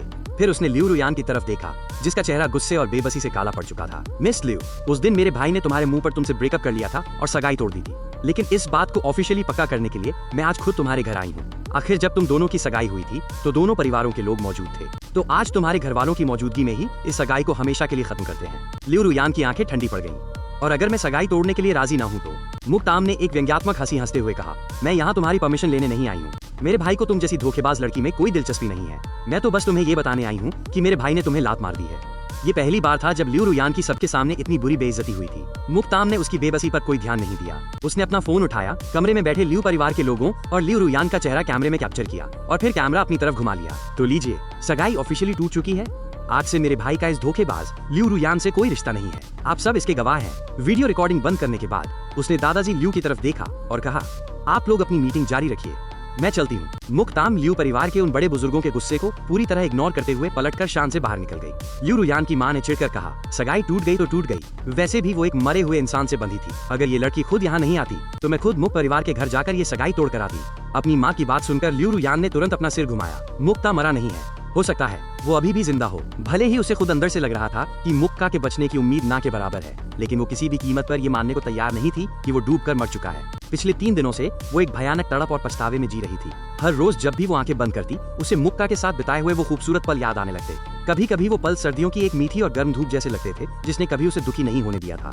शुरुआत में उसे सच में लगता था कि मैं सिर्फ एक मोहरा हूँ, एक रिप्लेसमेंट हूँ, लेकिन अब उसे एहसास हो रहा था कि अपने दिल की गहराई में वो भी मुझसे प्यार करने लगी थी, खासकर जब उसे वो पल याद आता था जब मैं उस पहाड़ी से बिना पलक झपकाए गहरी लहरों में कूद गया था। उसका दिल दर्द और अपराध बोध से फट जाता था। उसने मन ही मन खुद से वादा किया कि अगर मुक्ता जिंदा लौट आया तो मैं उसे कभी मुक्तान की परछाई नहीं समझूंगी। मैं उसके प्यार को पूरी इज्जत दूंगी और उसे वो प्यार वापस दूंगी जो वो डिजर्व करता है। लिu रुयान की माँ अपनी बेटी का चेहरा देखकर सब समझ गई थी।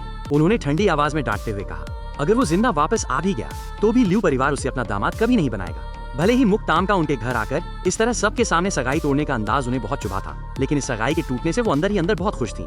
लिu रुयान के पिता भी यही सोचते थे। उन्होंने कहा, मुक्ता के साथ जो भी हुआ उसमें सबसे बड़ी गलती उसके माता पिता की है। तुम्हें इतना पछतावा करने की कोई जरूरत नहीं है, और चाहे वो जिंदा वापस आए या ना आए, तुम दोनों का अब कभी कोई मेल नहीं हो सकता। इस बात को अपने दिमाग में अच्छे से बैठा लो। लिu परिवार के दादाजी ने भी हामी भरते हुए कहा, तुम्हारे माता पिता बिल्कुल सही कह रहे हैं। एक काम करो, तुम कुछ दिनों के लिए विदेश चली जाओ, वहाँ तुम्हारा मन भी बहल जाएगा। लिu रुयान को अच्छे से पता था कि उसके परिवार वाले क्या सोच रहे हैं, लेकिन फिर भी उसका दिल भारी था। उसने जबरदस्ती सिर हिलाकर कहा, जी। वहीं लिu रुयान का चचेरा भाई ने मुंह बनाते हुए मन ही मन सोचा, ये बुढ़ा अपनी पोती को कुछ ज्यादा ही सिर चढ़ा रहा है। अगर वो खुद इस खानदान का इकलौता वारिस बड़ा पोता न होता तो उसे पक्का यकीन था कि दादाजी लिu परिवार का पूरा बिजनेस इस रुयान के नाम कर देते, जो उससे उम्र में छोटी थी। अभी हाल ही में हुए एक फैमिली डिनर में दादाजी ने जानबूझकर ये बात उठाई थी कि कंपनी की कमान उसी के हाथ में जाएगी जो काबिल होगा। लिu रुये को ऐसा लग रहा था कि दादाजी साफ साफ इशारा कर रहे थे कि अगर रुयान ग्रेजुएशन के बाद कंपनी ज्वाइन करती है और उसका काम उससे रुयी से बेहतर होता है तो वो वारिस बदल देंगे। इसलिए लिu रुये के मन में एक अजीब सी बेचैनी बैठ गई थी। आज दोपहर को मुझे जाकर मुक्तान से मिलना होगा। अगर मैं उसकी शादी मेरी छोटी बहन से करवा दूं तो कम से कम मेरा उत्तराधिकारी बनना तो पक्का हो जाएगा। दूसरी तरफ लिu परिवार के घर से निकलने के बाद मेरी बहन मुक्ताम ने अपने सोशल मीडिया पर सगाई टूटने की पोस्ट भी डाल दी। जिसने भी ये पोस्ट पढ़ी उसने मेरी बहन से हमदर्दी ही जताई। हर कोई सोच रहा था कि अगर उनके खानदान के किसी लड़के को कोई लड़की इस तरह मोहरा बनाए और मौत सामने देखकर उसे मरने के लिए छोड़ दे तो वो भी जाकर सगाई तोड़ देते। कुछ खून के गर्म नौजवानों ने तो यहाँ तक कमेंट किया, मुक्ताम अगर तुम कहो तो हम लड़कों को लेकर आएं और उस लिu रुयान की अच्छी तरह से मरम्मत कर दें। मुक्ताम ने जो भी किया वो खबर बहुत जल्द मुक परिवार के घर तक पहुंच गई। दादाजी मुक का बीपी इतना हाई हो गया कि वो बेहोश होते होते बचे। जब वो थोड़े होश में आए तो उन्होंने अपना सबसे पसंदीदा चाय का कप जमीन पर पटककर चकनाचूर कर दिया। हरामजादी, ये लड़की तो एक नंबर की डायन निकली। मुक परिवार के माता पिता का भी गुस्से से बुरा हाल था। हमने पिछले जन्म में ऐसा क्या पाप किया था जो हमारे घर में ऐसी कलंक लड़की पैदा हुई। उस मनहूस ने उस दिन की वीडियो बनवाई और ऊपर से उसे इंटरनेट पर डाल दिया ताकि सारी दुनिया हमारा तमाशा देखे। और उसकी हिम्मत तो देखो, हमसे सरेआम रिश्ता तोड़ा और फिर लिu परिवार के घर जाके सगाई भी तोड़ाई। ये तो हद ही हो गई। पिता मुख ने मेज पर जोर से मुक्का मारा। अगली बार अगर वो मेरे सामने आई तो मैं उसकी टांगे तोड़ दूंगा। उन्हें यकीन नहीं हो रहा था कि मुक्ताम का वो रिश्ता तोड़ने वाला ड्रामा सिर्फ बातों तक नहीं था, उसने सच में ऐसा कर दिया था, और वो भी इस तरह कि उन्हें संभलने तक का मौका नहीं मिला। आज दिन भर में कई लोगों ने उन्हें मैसेज करके ताने मारे थे, वाह भाई तुमने अपने बेटे को मजबूर किया कि वो समंदर में कूद जाए और अपनी बेटी को इतना परेशान किया कि उसने सरेआम तुमसे रिश्ता ही तोड़ लिया। पिता मुख को लग रहा था जैसे किसी ने उनके मुंह पर कालिक पोत दी हो। अब वो बाहर वालों को अपना मुंह कैसे दिखाएंगे। माँ मुख भी गुस्से से कांप रही थी। उसने जानबूझकर हमारे मुंह पर कीचड़ उछाला है। अब सोचो पूरी सोसाइटी हमारे पीठ पीछे कितनी बातें बनाएगी और हम पर हंसेगी। माँ आप शांत हो जाइए, कहीं आपको कुछ हो न जाए। मुक्तान ने माँ को सहारा देते हुए कहा, मुक्तान तो हमेशा से ही ऐसी है, वो किसी की नहीं सुनती। सच कहूँ तो मुक्तान भी मुक्ताम से बहुत चिढ़ा हुआ था। उसने इतना बड़ा बखेड़ा खड़ा कर दिया है, अब लोग मेरे बारे में क्या सोचेंगे। सबको यही लगेगा कि मुक परिवार ने मुक्तान को बचाने के लिए छोटे बेटे को मरने के लिए छोड़ दिया और उसे समंदर में कूदने पर मजबूर कर दिया। ये बात उसकी मुक्तान की परफेक्ट इमेज के लिए बिल्कुल भी अच्छी नहीं थी। मुक्तान की बात सुनकर माँ मुक का गुस्सा और भड़क गया। मुझे तो पछतावा होता है कि मैंने ऐसी मनहूस को पैदा ही क्यों किया। अच्छा हुआ वो इस घर से दफा हो गई, कम से कम वो हमारे सामने आकर हमारा खून तो नहीं जलाएगी। पिता मुक ने भी हामी भरी। ऐसी लड़की की हमारे मुक परिवार में कोई जगह नहीं है। अगर उसे रिश्ता तोड़ना है तो तोड़ने दो, लेकिन अब वो मुक परिवार की दहलीज पर कभी कदम नहीं रखेगी। ये सुनकर मुक्तान मन ही मन बहुत खुश हुआ। वो यही तो चाहता था कि मुक्ताम इस घर से हमेशा के लिए चली जाए और कभी वापस ना आए। बस अफसोस इस बात का था कि उस दिन पहाड़ी पर मैं अचानक पागल हो गया और समंदर में कूद गया। उसके प्लान पर पानी फिर गया था। पिछले 2 दिनों से मुक परिवार के घर का माहौल एकदम मरा हुआ था। माँ मुक को आदत पड़ चुकी थी, इसलिए वो पिछले 2 दिनों में कई बार भूल से आवाज लगा देती थी, मुक्का जरा मेरे पैरों में मसाज कर दे, या कभी कभी पूछ लेती थी, मुक्का आज खाने में क्या बनाएगा। और फिर अचानक उन्हें याद आता था कि मैं तो मर चुका हूँ। वो हड़बड़ा जाती थी और बात बदलने की कोशिश करती थी, लेकिन पीठ पीछे उन्होंने कई बार मेरे मरने के दुख में अपने आंसू पहुंचे थे। पिता मुक भी जब मेरे बनाए हुए बिजनेस प्लान को लेकर मुक्तान के पास जाते थे तो देखते थे कि मुक्तान का काम करने का तरीका मुझसे बिल्कुल अलग था। तब वो एक गहरी सांस छोड़ते थे। उन्हें मेरे न होने का दुख सताने लगा था और अब उनका काम में भी मन नहीं लगता था। अपने माता पिता को मेरे लिए इस तरह उदास देखकर मुक्तान अंदर ही अंदर जल रहा था। आखिर एक जिंदा इंसान किसी मरे हुए इंसान से मुकाबला कैसे कर सकता है। इसलिए अब मुक्तान भी दिल से यही चाहने लगा था कि काश मुक्का जिंदा हो। मुक्तान ने ऐसा तूफान खड़ा किया था कि मुक परिवार का कोई भी इंसान घर से बाहर निकलने की हिम्मत नहीं कर पा रहा था। वो लोगों के सवालों और उनकी चुपती हुई नजरों का सामना नहीं करना चाहते थे। अगले दिन मैंने अपने चेहरे पर हल्का सा पीलापन लाने के लिए मेकअप किया। मैंने जानबूझकर काले रंग का सूट पहना ताकि मेरा चेहरा और भी ज्यादा बीमार और सूखा हुआ लगे। थाम और सो जब मेरे अपार्टमेंट में आई तो मेरी हालत देखकर वो एक पल के लिए चौंक गई। मैंने उसे देखकर मुस्कुराते हुए पूछा, क्या लगता है? लग रहा हूँ ना कि मौत के मुंह से वापस लौट कर आया हूँ। थाम और सो ने हामी भरते हुए कहा, हाँ बिल्कुल असली लग रहा है। फिर वो बोली, चलो मैं तुम्हें तुम्हारे घर छोड़ देती हूँ, तुम्हें अपना सामान भी तो लेना होगा। मैंने हंसते हुए कहा, जब ड्रामा करना ही है तो फुल परफॉर्मेंस देनी चाहिए। अगर आप मुझे छोड़ने चलेंगी तो और भी अच्छा रहेगा। मुझे पता था कि अब जब मैं दुनिया के सामने आऊंगा तो मैं ये सच नहीं बता सकता कि मैंने खुद पानी में जाकर अपनी रस्सियां खोली और बच निकला। मुझे थाम और सो को अपनी ढाल बनाना था। मैं सबको यही बताने वाला था कि मुझे समंदर में थाम और सो ने डूबने से बचाया और मुझे किनारे तक लाया। उसके बाद मैं काफी समय तक बेहोश रहा, इसलिए मैं इतने दिनों तक सबके सामने नहीं आ पाया। ये कहानी एकदम परफेक्ट और सच्ची लग रही थी। खासकर जब थाम और सो इस कहानी का हिस्सा थी तो किसी को मुझ पर शक होने का कोई चांस ही नहीं था। हम दोनों नीचे गए और सबसे पहले मेरी बहन मुक्ताम से मिलने निकल पड़ी। मुक्ताम ने जब मेरी ये बीमार और कमजोर सी हालत देखी तो वो घबरा गई। उसने चिंता से पूछा, तुमने तो कहा था तुम ठीक हो, फिर तुम्हारा चेहरा इतना सफेद क्यों पड़ रहा है? मैंने उसे प्यार से तसल्ली देते हुए कहा, अरे दीदी ये सब मेकअप का कमाल है। ये सुनकर मुक्ताम ने राहत की सांस ली, लेकिन फिर भी तसल्ली के लिए पूछा, तुम सच में ठीक हो ना? मैंने सिर हिलाया, बिल्कुल ठीक हूँ। मुक्ताम के चेहरे पर एक अजीब सी चमक आ गई। बढ़िया, तो फिर चलो चलते हैं। मैंने उसे याद दिलाते हुए कहा, वहाँ जाकर वीडियो रिकॉर्ड करना मत भूलना, उसके बाद हम दोनों उसे एक साथ पोस्ट करेंगे। मुक्ताम ने सिर हिलाया, वो तो पक्का करूंगी। हम मुक परिवार के घर पहुंचे। मुक्ताम आगे आगे चल रही थी। मैंने एक बड़ी सी टोपी पहनी हुई थी जिससे मेरा आधा चेहरा छिप गया था और थाम औसो मेरे ठीक पीछे चल रही थी। किसी ने भी मेरे वहाँ होने पर ध्यान नहीं दिया। मेरी माँ ने जैसे ही मुक्ताम को देखा, उनका पहला रिएक्शन उसे ताना मारना ही था। क्या तूने हमसे सारे रिश्ते नहीं तोड़ लिए थे? फिर मुंह उठाकर वापस क्यों आ गई? मेरी माँ का इस तरह जहर उगलना सिर्फ मुक्ताम के लिए ही नहीं बल्कि मेरे लिए भी कोई नई बात नहीं थी। मुझे पुरानी यादों से पता था कि मेरी माँ एक बहुत ही साधारण परिवार से थी। जब उन्होंने मेरे पिता को डेट करना शुरू किया था तो मेरी दादी ने इस रिश्ते का बहुत विरोध किया था। शादी से पहले दादी मेरी माँ को बहुत जलील किया करती थी। वो हमेशा उन्हें छोटे खानदान की लड़की और मेरे बेटे के लायक नहीं कहकर ताने मारती थी। यहाँ तक कि जब मेरी माँ मुक्तान के साथ प्रेग्नेंट हुई तब जाकर मेरे दादाजी ने फैसला लिया और आखिरकार उन्हें मुक परिवार की बहू के रूप में स्वीकार किया गया। लेकिन शादी के बाद भी दादी कभी मेरी माँ को पसंद नहीं करती थी। वो हमेशा उन्हें ताने मारती और उनका मजाक उड़ाती थी कि वो हाई सोसाइटी में घुल मिल नहीं सकती। इसी वजह से मेरी माँ अपनी सास दादी से बहुत नफरत करती थी। जब कोई बाहर वाला नहीं होता था तो वो दोनों बिल्लियों की तरह लड़ती थी। लेकिन जब मुक्तान पैदा हुआ तो उसके अगले ही दिन दादी को दिल का दौरा पड़ा और उनकी मौत हो गई। उसके बाद ही मेरी माँ मुक परिवार में एक इज्जतदार बहू बन पाई। दिक्कत ये थी कि बचपन में मुक्ताम बिल्कुल मेरी दादी जैसी दिखती थी, इसलिए मेरी माँ जब भी उसे देखती थी उन्हें अपनी सास याद आ जाती थी और वो अपना सारा गुस्सा मुक्ताम पर निकालती थी। उन्होंने मेरे पिता के कान भर भर कर मुक्ताम को एक नाकाबिल लड़की बना दिया था, जबकि कायदे से उसे कंपनी की जिम्मेदारी मिलनी चाहिए थी। वहीं मेरे पिता ने अपना पूरा ध्यान अपने बड़े बेटे को कंपनी का वारिस बनाने पर लगा दिया। मुक्तान बचपन से ही सब में सबसे आगे रहता था और उसने अपनी एक हीरो वाली इमेज बना ली थी, इसलिए दादाजी भी उसे ही ज्यादा मानने लगे थे। लेकिन मेरा स्वभाव ऐसा था कि मैं गलत को गलत और सही को सही कहने से पीछे नहीं हटता था, इसलिए मुक्ताम के कुछ बोलने से पहले ही मैंने बात काट दी। दीदी मुझे मेरा सामान लेने के लिए यहाँ लेकर आई है। मैंने धीरे से अपनी टोपी उतारी और अपनी माँ को ठंडी नजरों से देखा। भले ही आप दीदी से इसलिए नफरत करती हो क्योंकि वो दादी जैसी दिखती हैं, लेकिन फिर भी आपको अपनी ही बेटी से इस तरह बात करने की कोई जरूरत नहीं है। मुक्ताम के साथ मुझे देखकर मुक परिवार के सभी लोग हक्के बक्के रह गए। मेरी माँ तो जैसे सदमे में आ गई। मैंने अपनी भवें उठाते हुए ताना मारा, आपकी बातें सुनकर तो ऐसा लग रहा है जैसे आप चाह रही थी कि मैं सच में मर जाऊं। फिक्र मत कीजिए, भले ही मैं जिंदा लौट आया हूँ लेकिन मैं आपके लाडले बेटे के रास्ते में नहीं आऊंगा। मेरे चेहरे पर कोई भाव नहीं था, सिर्फ एक तड़कती हुई ठंडक थी। उस दिन पहाड़ी से कूदने से पहले ही मैंने साफ कर दिया था कि मैं ये घर छोड़ रहा हूँ और आप सबसे सारे रिश्ते तोड़ रहा हूँ। सच तो ये था कि मेरी माँ ने वो बात जानबूझकर नहीं कही थी। उन्होंने तो अपने मन में ये पक्का कर लिया था कि उनका छोटा बेटा समंदर में डूबकर मर चुका है, इसलिए मुझे अचानक अपने सामने देखकर उनके मुंह से हड़बड़ाहट में वो सवाल निकल गया था।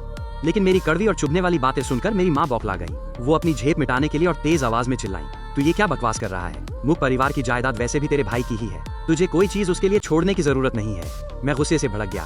अच्छा, अगर आप लोगों को हम दोनों भाई बहनों से इतनी ही नफरत है तो हम अपनी राह चले जाते हैं और आप अपनी, तब तो आप खुश रहेंगे ना? मैंने एक कड़वी मुस्कान के साथ कहा।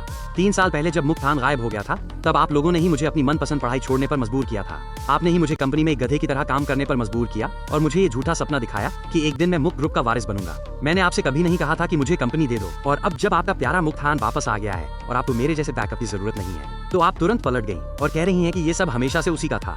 वाह, आपके रंग बदलने की रफ्तार तो गिरगिट को भी मात दे दे। मैं अंदर से दुखी था, लेकिन साथ ही मुझे इस बात की तसल्ली भी थी कि मैंने इनका असली चेहरा देख लिया है। शुक्र है कि मैंने समय रहते आप लोगों की असलियत पहचान ली, वरना सारी जिंदगी आप लोग मेरा खून चूसते रहते और मुझे पता भी नहीं चलता।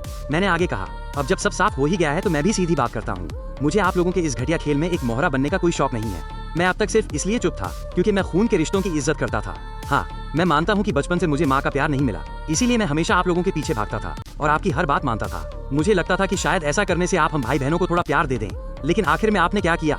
आपने हमें पूरी तरह से तोड़ दिया। मेरी माँ को पहले से ही मेरे समंदर में कूदने का पछतावा था। पिछले कुछ दिनों से वो चैन की नींद नहीं सो पाई थी और अंदर ही अंदर घुट रही थी। लेकिन अब जब उनका वो हमेशा चुप रहने वाला और बात मानने वाला बेटा उनके सामने खड़ा होकर उन पर ऐसे इल्जाम लगा रहा था और उनसे हमेशा के लिए रिश्ते तोड़ने की बात कर रहा था, तो वो ये सब बर्दाश्त नहीं कर पाई। वो चिढ़कर चिल्लाई, प्यार की कमी?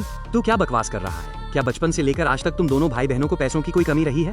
मुझे उनकी बात सुनकर हंसी आ गई। वाह, तो आपको लगता है कि बच्चों को पैदा करके उन्हें सिर्फ रोटी कपड़ा दे देना ही माँ बाप का फर्ज होता है? अगर आपने अपने हर बच्चे के साथ ऐसा ही किया होता तो हमें कोई शिकायत नहीं होती। लेकिन मुख्तान, उसे तो आपने प्यार और देखभाल के छांव में पाला और हम दोनों, हमें आपने नौकरों के भरोसे छोड़ दिया। आपने मुख्तान के लिए रास्ता साफ करने के लिए हम दोनों भाई बहनों का भविष्य बर्बाद कर दिया। दीदी को एक नाकाबिल इंसान बनने पर मजबूर कर दिया और आप कहती हैं कि आप हमारा भला चाहती थी। क्या कोई असली माँ बाप ऐसा कर सकते हैं?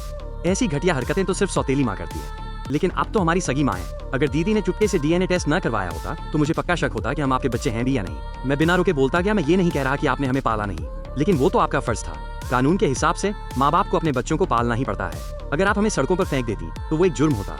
और वैसे भी मुख परिवार अपनी झूठी शान के खातिर इतना बड़ा कलंक तो नहीं सह सकता था ना।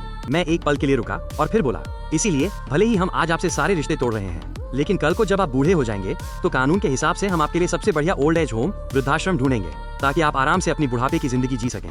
वहाँ आपको वो सब कुछ मिलेगा जो आपने हमें दिया था, पैसा, लेकिन प्यार बिल्कुल नहीं। और हाँ, ये बात हम आज ही रिश्ते तोड़ने वाले एग्रीमेंट में लिखवा सकते हैं। मेरी माँ मेरी ये बातें सुनकर पूरी तरह से सुन्न पड़ गई। उनका चेहरा कभी सफेद होता तो कभी नीला।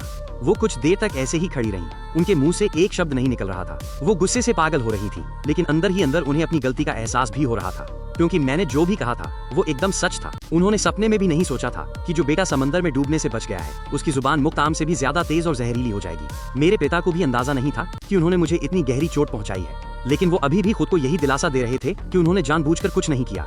आखिरकार उनके बड़े बेटे ने 3 साल तक नर्क झेला था। वो बस उसे दोबारा खोने से डरते थे। उन्हें भी कहीं न कहीं लगता था कि उन्होंने मेरे साथ गलत किया है, लेकिन इस तरह अपने ही बेटे से सरेआम ताने सुनना उन्हें बर्दाश्त नहीं हो रहा था।